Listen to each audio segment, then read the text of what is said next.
ইলিসাবেত যখন 6 মাসের গর্ভবতী তখন ঈশ্বর গাব্রিয়েল দূতকে গালিল দেশের নাসরত নামে শহরে একটি কুমারীর কাছে পাঠালেন।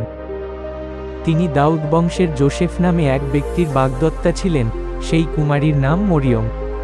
দূত তার কাছে গিয়ে তাকে বললেন, হে অনুগ্রহের পাত্রী, তোমার মঙ্গল হোক, প্রভু তোমার সঙ্গে আছেন।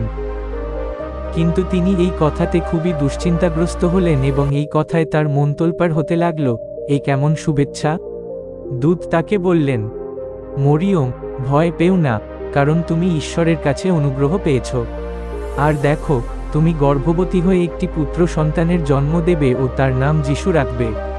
তিনি মহান হবেন ও তাকে মহান সর্বশক্তিমান ঈশ্বরের পুত্র বলা হবে এবং প্রভু ঈশ্বর তার পিতা দাউদের সিংহাসন তাকে দেবেন।